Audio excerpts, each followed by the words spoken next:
राजस्थान, म्हारो रंग रंगीलो राजस्थान, राजस्थान री धरती सु खमा घनी सा। मैं सब लोगों के साथ राधिका चौधरी आज राजस्थान के भेराणा गांव पहुंचे हैं। 5000 की आबादी वाला ये गांव है जहां आपको सफल किसान मिलेंगे।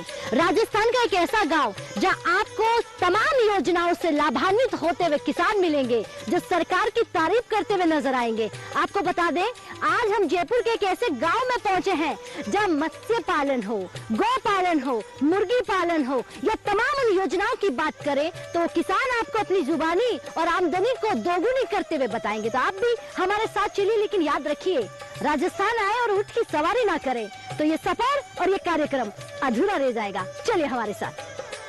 तो राजस्थान के गांव में हम पहुंच चुके हैं जहाँ चौपाल जो हमारी है वो सज चुकी है, सर पर पगड़ी है और खाट पर लगी हुई चौपाल चर्चा में आप सबका भी बहुत स्वागत है।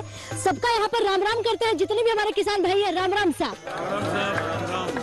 तो देखिए, आ भगत राम राम से होती है और ये तालियां किसान भाई अपने आप के लिए बजा रहे हैं। यहाँ की मीठी भाषा और यहाँ का खान पान और यहाँ का पहनावा जब भी राजस्थान आए तो जरूर देखिएगा।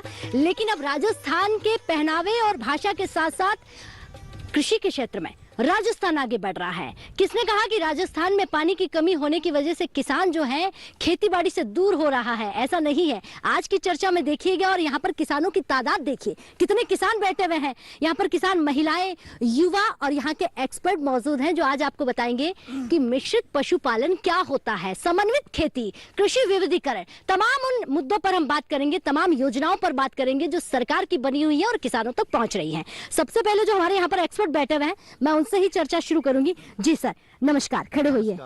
क्या नाम है आपका? मेरा नाम डॉक्टर राजेश मान है। मैं सेवानिवृत्त निदेशक हूं पशुपालन विभाग का और अभी मैं राजस्थान किसान आयोग का मेंबर हूं, सदस्य हूं। जी, तो आज आप इस चर्चा में हमारे तमाम किसान भाई बैठे हुए हैं और हम दिल्ली से आप तक पहुंचे कि मिश्रित पशुपालन तो यहाँ किस प्रकार का काम होता है, कितनी योजनाओं पर काम होता है? राजस्थान एक ऐसा प्रदेश है जहाँ पे पानी की तो हमेशा कमी रही है, खास तौर से वेस्टर्न राजस्थान में। और ये भी आपको पता है कि राजस्थान के किसान ने कभी खुदकुशी नहीं की है खेती की वजह से। उसका मुख्य कारण ये है कि खेती के साथ साथ यहाँ पे समानांतर रूप से पशुपालन भी किसानों के द्वारा, पशुपालकों के द्वारा किया जाता है। और पशुपालन में भी मिश्रित पशुपालन किया जाता है जिसमें वो गाय भी पालता है, भैंस भी पालता है, भेड़ बकरी भी पालता है, ऊंट भी पालता है और अभी तो धीरे धीरे पोल्ट्री फार्मिंग भी है, फिश फार्मिंग भी वो करने लगा है क्योंकि पानी की कमी है। तो पानी की कमी को हम लोग कंपनसेट कर रहे हैं पशुपालन से। और सभी तरह का पशुपालन करने से क्या होता है कि थोड़ी थोड़ी आय सभी तरफ से जब किसान को आती है, पशुपालक को आती है, तो उसकी सस्टेनेबिलिटी उसकी बढ़ जाती है और वो कृषि पर भी पूरा ध्यान दे पाता है। तो राजस्थान में बहुत तेजी से ट्रेंड आ रहा है कि सभी तरह की थोड़ी फार्मिंग, जैसे हम बात करें गुजरात की, गुजरात में कृषि के साथ साथ गोपालन सब करते हैं, सब हर किसान 15-20 गायें रखता है। तो राजस्थान में भी इसी प्रकार से मिश्रित पशुपालन यहाँ का किसान कर रहा है और नवीनतम तकनीक अपनाने की चेष्टा कर रहा है जिससे उसका लाभ का प्रतिशत बढ़ रहा है। उसकी जो फायदा पशुपालन से होना चाहिए वो बढ़ रहा है, वो तरीके से कर रहा है। ट्रेडिशनल तरीका छोड़ के नवीनतम वैज्ञानिक तकनीक वो अपना करके इस कार्य को कर रहा है। जी, चलिए, बहुत बहुत धन्यवाद आपका। बैठिए। तो तालियां हो जानी चाहिए भाई हमारे एक्सपर्ट के लिए कि उन्होंने बहुत सारे एग्जाम्पल आपको दिए और किस तरह से हमारे यहाँ पर खेती बाड़ी से जुड़कर किसान भाई जो है लाभान्वित हो रहे हैं। किसानों से जान लेते हैं, लेकिन सबसे पहले देखिए जिनके फार्म पर हम हैं, सुरेंद्र जी हमारे साथ हैं। जी, खड़े होइए। एक सफल किसान के तौर पर है और दिल्ली तक भी आपका डंका बजता है, खेती बाड़ी को लेकर पूरा राजस्थान भी आपको याद करता है। तो जानना चाहेंगे कि आपके फार्म पर हमें कितनी सारी चीजें हैं, कितनी सारी योजनाएं हैं जो हमारे किसान भाइयों को मिल सकती हैं? देखिए, मैं मुख्य रूप से एकीकृत और जैविक खेती कर रहा हूँ। एकीकृत खेती का मतलब है इंटीग्रेटेड फार्मिंग, IFS मॉडल। इसका जैसे आप ही कह रहे हैं कि राजस्थान का ये बेस्ट एकीकृत खेती का मॉडल है। इसमें 200 गिर नस्ल की गायें हैं और उनके अपशिष्ट से बेस्ट प्रबंधन करके खाद बनाया जा रहा है। उसके अलावा यहाँ पे भेड़ पालन, बकरी पालन, मछली पालन, बतख पालन, ऊंट पालन, घोड़ी पालन और आने वाले टाइम में ये 2-3 चीज़ें रह गई हैं वो भी इस फार्म पे होने वाला है। और ये एक इस तरह का फार्म है कि यहाँ युवा और जो पुराने किसान हैं वो सीखने के लिए आते हैं, देखने के लिए आते हैं। जैसे मैं बताऊं, आदरणीय प्रधानमंत्री जी ने 18 में सेक्स सॉर्टेड सीमन की हमें परमिशन दी और जुलाई 19 से मैं सेक्स सॉर्टेड सीमन हमारे यहाँ फार्म के ऊपर यूज कर रहा हूँ और यहाँ 94 फीमेल काफ पैदा हो गई। और इन बछड़ी पैदा होने से सबसे बड़ा फायदा ये है कि एक तो किसान की इनकम डबल हो रही है, दूसरा ये जो बछड़ों से खेतों में नुकसान करते हैं बछड़े, उससे निजात मिलेगी, और रोड पे एक्सीडेंट होते हैं उससे निजात मिलेगी। किसान की इनकम डबल तो होगी, उसके अलावा ब्रीडिंग नस्ल भी सुधरेगी और दूध का उत्पादन भी बढ़ेगा। तो इस तरह से ये किसानों के लिए एक आदर्श फार्म हम काम कर रहे हैं मिलके कि आने वाले में एक तरह से ट्रेनिंग दी जाए और यहाँ के किसानों को सेक्स सॉर्टेड सीमन मैं उपलब्ध भी करवा रहा हूँ। और आने वाले टाइम में जो भारत सरकार की योजना है, खास तौर से सेक्स सॉर्टेड सीमन है, IVF है, ITT, इसके बारे में भी इस फार्म के माध्यम से मैं किसानों को जानकारी देता हूँ। चलिए, एक सवाल आपके साथ और रखेंगे क्योंकि हमारे यहाँ पर युवाओं की तादाद बहुत ज्यादा है।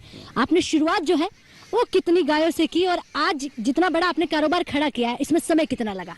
देखिए, खासतौर से युवा किसानों को मैं कहना चाहूँगा, 12 दिसंबर 16 को आदरणीय मान साहब भी बैठे हैं, इनके मार्गदर्शन में और लाल सिंह जी के, हमने यहाँ 2 गायों से शुरू की और 40 गाय खरीदी 6 महीने के अंदर। हाँ। वो इसलिए कि जो शुरू में लाए थे वो 6 महीने बाद थोड़ी थोड़ी ड्राई हो गई। तो एक तो ये रोटेशन किसानों को, युवाओं को खास तौर से सीखना पड़ेगा। चलिए, बहुत अच्छी जानकारी दी है, तालियां हो जानी चाहिए भाई हमारे अवाना जी के लिए जिन्होंने आदर्श फार्म बनाया। और यकीन मानिए ये आदर्श फार्म है क्योंकि यहाँ पर अलग अलग किसान आकर बहुत कुछ सीखते हैं, बहुत कुछ करते हैं। जी खड़े होइए, क्या नाम है आपका? जी, मेरा नाम अनिल कुमार प्रजापति है। क्या करते हैं आप? जी, मैं खेती करता हूँ और पशुपालन भी करता हूँ।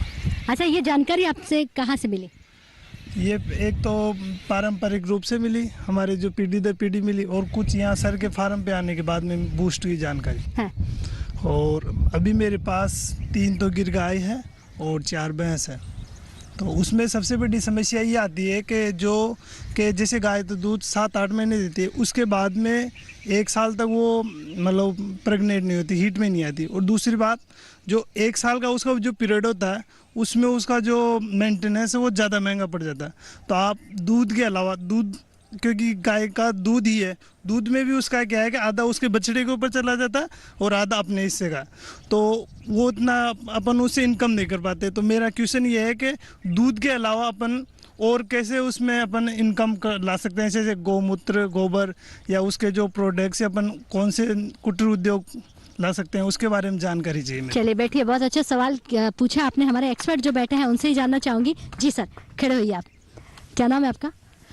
मैं डॉक्टर लाल सिंह, हाँ। पूर्व निदेशक गोपालन। जी, तो सवाल आपने सुना, तो क्या किया जाए कि इनकम रुके नहीं और चलती रहे और सालाना इनकम आती रहे? बहुत ही अच्छा सवाल जो किया है, क्योंकि दूध के लिए हम गाय को पालते हैं। हर आदमी का यही चेष्टा होती है कि मैं उससे ज़्यादा से ज़्यादा दूध प्राप्त करूं और उसी से इनकम जनरेट करूं। आपका सवाल ये था कि मैं दूध जब जो गाय ड्राई पीरियड में आ जाती है तो हमारी इनकम बंद हो जाती है।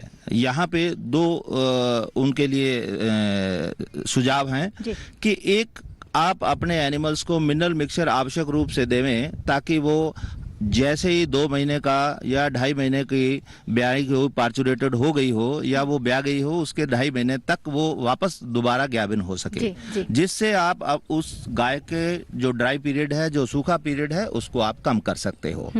इसके साथ साथ में गौमूत्र बहुत ही महत्वपूर्ण चीज है, जिसके कारण जो है हम अपनी खेती को भी बचा सकते हैं और उससे आमदनी भी पैदा कर सकते हैं। गौमूत्र को किसान के साथ में जोड़ना अति आवश्यक है।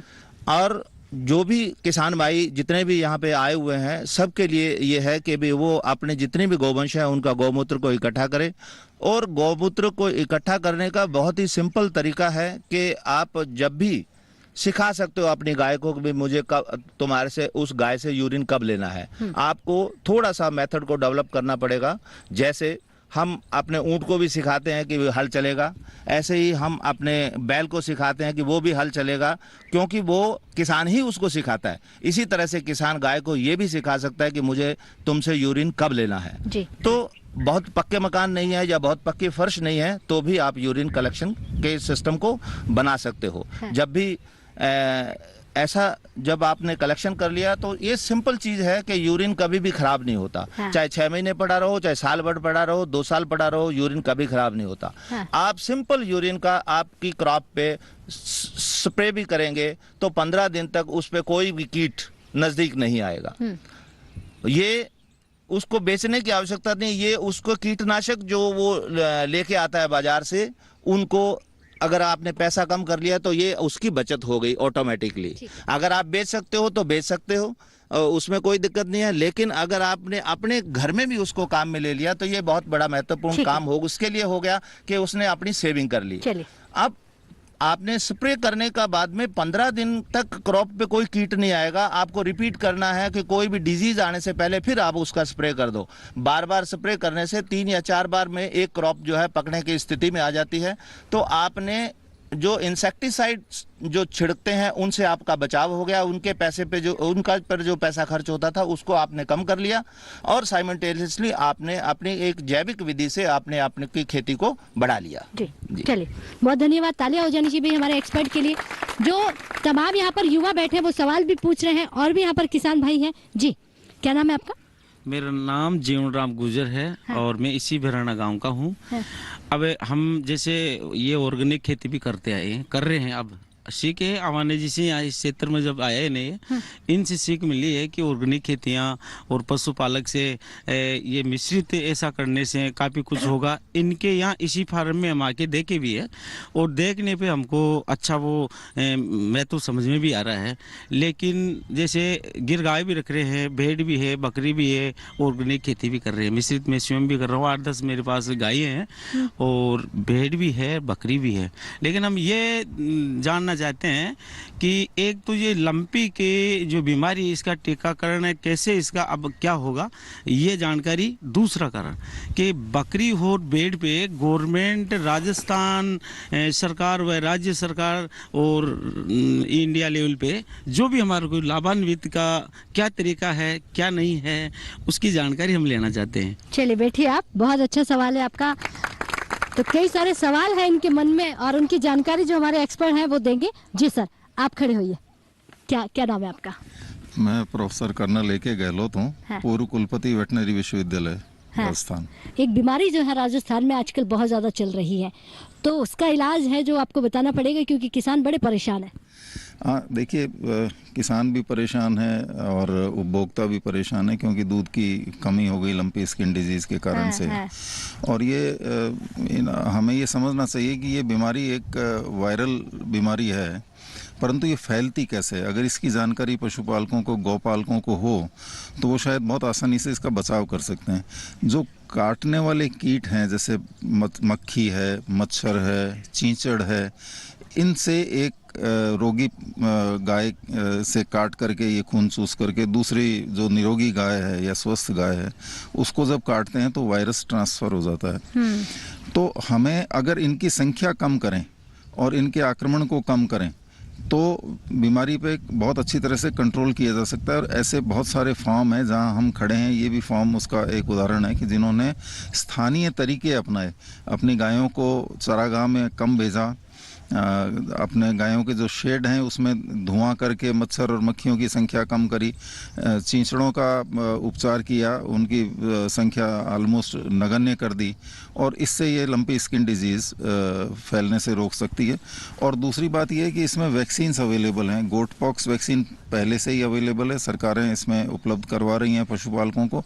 और अब तो वैज्ञानिकों ने एक भारतीय कृषि अनुसंधान परिषद के जो इंडियन वेटनरी रिसर्च इंस्टीट्यूट है उसके वैज्ञानिकों ने और जो इक्वाइन का अश्व अनुसंधान केंद्र है हिसार, दोनों ने मिलकर के विश्व में पहली दफ़े लंपी स्किन बीमारी की एक वैक्सीन तैयार कर ली है।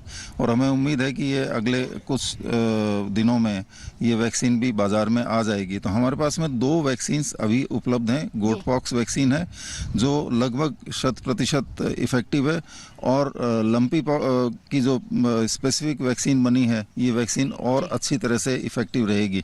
तो फिलहाल मेरा सुझाव ये रहेगा इन्हें कि हम बचाव करें, और बचाव में ये जो काटने वाले मक्खी, मच्छर और चींचड़ हैं इनकी पॉपुलेशन को कम करें। जी चलिए, बहुत बहुत धन्यवाद वीसी साहब। आप यहाँ पर किसानों के बीच चर्चा में बैठे हुए हैं, तो समझिए कि यहाँ के किसानों के लिए कितने तत्पर हैं यहाँ के वैज्ञानिक, एक्सपर्ट, तमाम लोग। एक वैक्सीन आपके पास पहले से है और एक वैक्सीन बहुत जल्द आपके बीच आ जाएगी। तब तक आपको अपनी पशुओं का ख्याल रखना है। तो देखिए, लगातार राजस्थान के भैराना गाँव से चौपाल चर्चा चल रही है। अब वक्त हो गया है चौपाल चर्चा में एक छोटे से ब्रेक का। ब्रेक के बाद फौरन हाजिर होते हैं। अरे वाह भैया, अकेले अकेले अरे तू भी ले, पर खाएगा कैसे? मैं ऑर्गेनिक खेती की बात कर रहा रे बेटे। अकेले अकेले खेती कब तक करेगा? मतलब गांव में 20-25 किसानों का समूह बना के पंजीकरण करवा ले, फिर सरकारी ट्रेनिंग भी मिलेगी और मुफ्त जैविक बीज खाद भी। फिर बीजीएस ऑर्गेनिक की सरकारी मोहर के साथ तेरी उपज आकर्षक पैक में पहुंचेगी बड़े बाजार तक। अच्छा? हाँ। अरे भाई कहाँ चल दिया? सबको साथ लाने, आमदनी बढ़ाने। तो किसान भाई समझ गए ना? साथ मिलकर ऑर्गेनिक खेती कीजिए, अपनी परंपरा को आगे बढ़ाइए, ज्यादा मुनाफा कमाइए। माटी से प्रेम की परंपरा है परंपरागत खेती।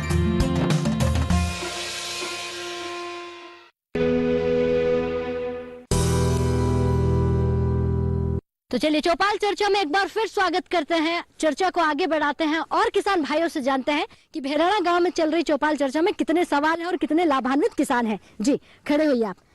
क्या नाम है आपका? नाम गोपीराम पोसवाड़। क्या करते हैं गोपीराम जी आप? मैं खेती का भी काम करता हूँ, पशुपालन का भी करता हूँ।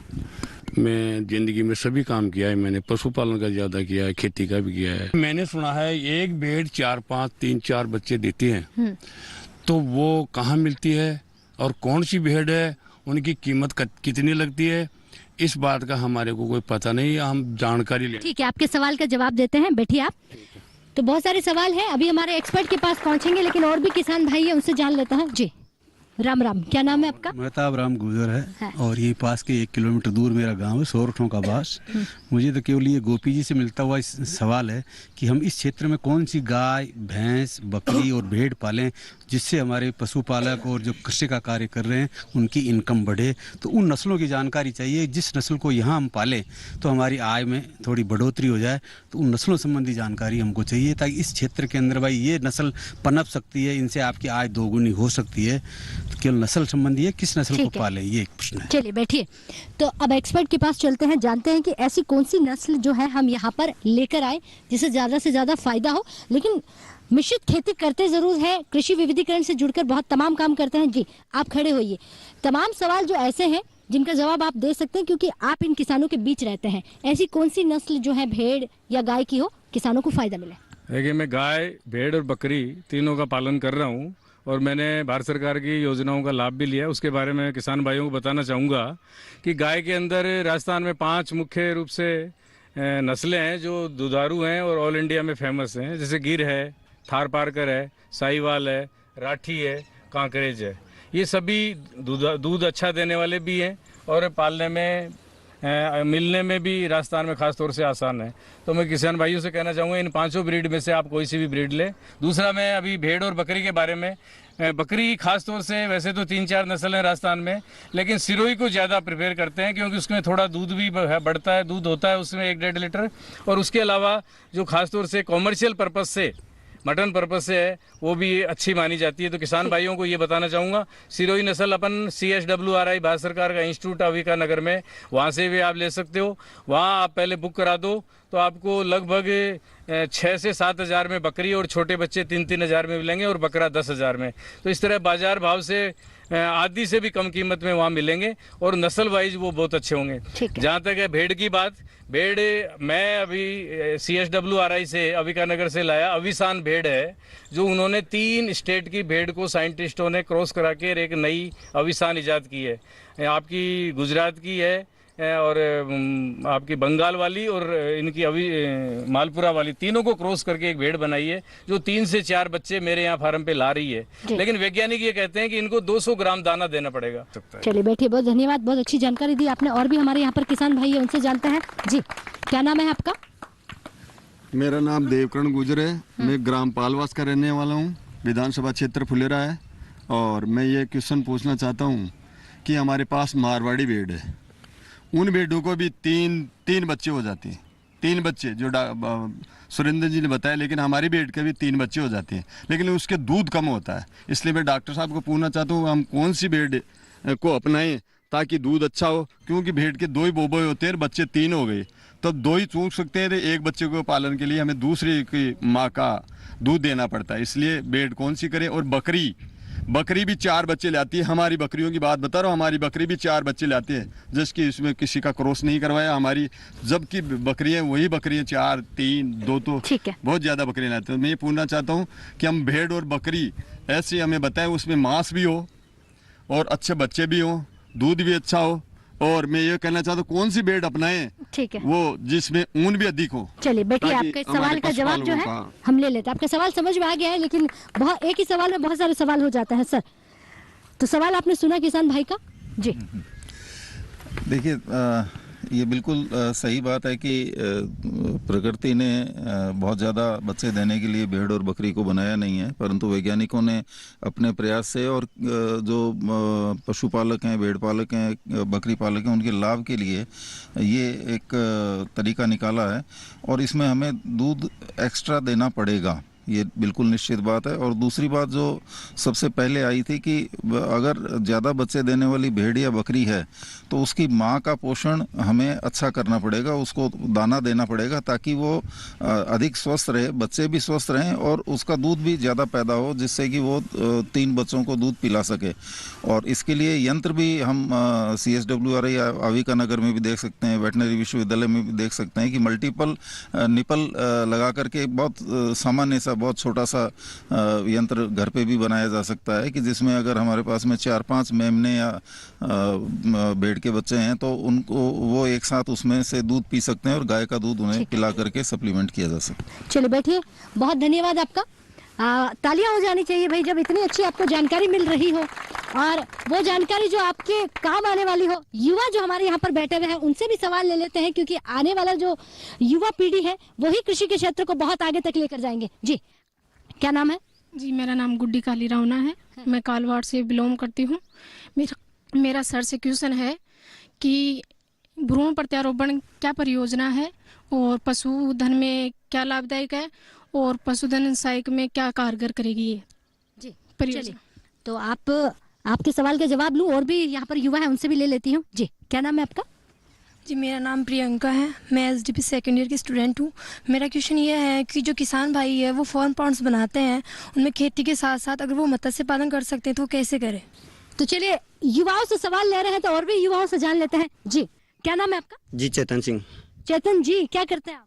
जी, मैं पढ़ाई करता हूँ, SDP सेकेंड ईयर का स्टूडेंट हूँ। पढ़ाई करते हैं, तो आज की चौपाल चर्चा में आप क्या सीखना है? जी, खेतीबाड़ी में किसान परिवार से हूँ और खेतीबाड़ी में आगे जाना चाहता हूँ। तो आपको क्या लगता है खेतीबाड़ी बहुत तरक्की दे सकती है? बिल्कुल दे सकती है। सरकार की योजनाएं आपके घर तक पहुंचती है या नहीं? जी, अभी तक मतलब बहुत कम पहुंच पाती है। इनके बारे में जानकारी लेने के लिए हम यहाँ आए हैं जी। और मैं ये पूछना चाहता हूँ कि इनके बारे में हमें ज़्यादा से ज़्यादा नॉलेज मिले, वो कैसे मिले? ठीक है, चलिए बैठिए। अब जो है सवालों के जवाब जो है वो हमारे एक्सपर्ट देंगे कि ज्यादा से ज्यादा फायदा कहाँ से मिले। दूसरा कि अगर हम कुछ सीखना चाहते हैं तो हमें ये जानकारी कहाँ से मिल सकती है। आज तो DD किसान की चौपाल लगी हुई है और यहाँ पर सफल जो हमारे फार्मर हैं उनके पास तो जाते हैं, लेकिन एक्सपर्ट किस तरह की भूमिका जो है युवाओं के लिए करेगा। जी देखिए, जानकारी यहाँ के किसानों के लिए तो मैं पशुपालन संबंधी जानकारी की बात करूँ तो बिचून में हमारा हॉस्पिटल है, वहाँ पे डॉक्टर साहब हमेशा होते हैं। तो पशुओं के संबंध में तो जितनी भी जिज्ञासा आपके मन में है, आप नियमित रूप से आप ही के बीच में बैठते हैं वो रोज, आप उनसे ले सकते हैं। एक सवाल आया था कि साहब भ्रूण प्रत्यारोपण से क्या फायदा है, तो मैं बिल्कुल सरल भाषा में समझाना चाहता हूँ कि एक जो नर है, हमारा बुल है, सांड है, उससे तो हम हजारों बच्चे उसकी लाइफ टाइम में हम कर सकते हैं, लेकिन एक मादा जो गाय है, जो बहुत अच्छी नस्ल की गाय है, वो अपने जीवन काल में 10, 11, ज्यादा 12 बच्चे दे सकती है। उसमें भी यदि पुरानी रीति से हम उसका गर्भाधान कराते हैं तो आधे मेल आधे फीमेल की बात करें तो 5 बछड़ियां वो अपने जीवन काल में अच्छे नस्ल की देती है। लेकिन भ्रूण प्रत्यारोपण एक ऐसी तकनीक है जिसमें ये जो अच्छी नस्ल की मादा गायें हैं, इनमें मल्टी ओवुलेशन करा के, मतलब एक बार में कुछ ट्रीटमेंट देके एक से ज्यादा डिंब उसमें पैदा करवा के उनको फर्टिलाइज करके वो कलेक्ट करके वो जो रेसिपिएंट काउज में हम गर्भित करवाते हैं उनको, तो उसमें एक अच्छी गाय से भी आप सैकड़ों अच्छे बच्चे आप ले सकते हैं। तो ये भ्रूण प्रत्यारोपण का लाभ है और इसीलिए इसके लिए जाना चाहिए। चलिए, बहुत धन्यवाद। तो जिनको ये जानकारी चाहिए थी वो मिल चुकी है और उसी जानकारी के साथ तमाम सवाल जो है यहाँ पर खत्म होते हैं। लेकिन एक सवाल जो है यहाँ पर पूछना है, जो बार बार हमारे किसान भाई हाथ खड़ा कर रहे हैं। जी खड़े होइए। राम राम सर। जी राम राम। क्या नाम है आपका? रामेश्वर लाल गोरा। गोरा जी बताएं। सर हम ये पूछना चाहते हैं, जो गाय में शॉर्टेड सीमन को यूज करने के लिए कहाँ से लाना पड़ेगा और कब लाना पड़ेगा, कहाँ से मिलेगा भाई? कितनी सब्सिडी है इस पे, या गवर्नमेंट की या और भी है? जी जी, चलिए बैठिए। तो इस सवाल का जवाब हमारे एक्सपर्ट से ले लेते हैं। चलिए सर बताएं। बहुत अच्छा प्रश्न जो है किया किसान भाई ने कि शॉर्टेड सीमन जो है, कि सबसे पहले तो कि शॉर्टेड सीमन जो है कहाँ से उपलब्ध होगा, क्योंकि अब विभाग में शॉर्टेड सीमन उपलब्ध है, उसको लिया जा सकता है। और आसानी, पहले इसकी कीमत बहुत ज़्यादा थी, लगभग 1200 रुपये के आसपास में जो है ये किसानों के लिए उपलब्ध था। अभी सरकार ने उसमें सब्सिडी कर दी है और ये बहुत ही कम दर पे जो है किसानों के लिए उपलब्ध है। चलिए, बहुत बहुत धन्यवाद डॉक्टर लाल सिंह जी, आपने बहुत अच्छी जानकारी दी है। तालियां हो जानी चाहिए भाई हमारे एक्सपर्ट्स के लिए। तो देखिए, आज की जो चौपाल चर्चा है वो भैराणा गांव से चल रही थी, तमाम उन योजनाओं पर चल रही थी। और सवाल देखिए, डीडी किसान की जब चौपाल लगती है तो सवालों के बौछार होते हैं और उनके जवाब देने के लिए हमारे साथ हमारे एक्सपर्ट भी होते हैं, सफल किसान भी होते हैं। टॉपिक बहुत बड़ा है, यह सवाल बहुत ज्यादा है और यहाँ के किसानों के पास ऐसी चीजें हैं जो आपको और भी बतानी है। तो हम भाग 2 में चलेंगे और एक और यहाँ से चर्चा शुरू करेंगे और आप तक पहुँचाएंगे। आप भी हमारे भाग 2 में जुड़िएगा जरूर। तब तक के लिए नमस्कार।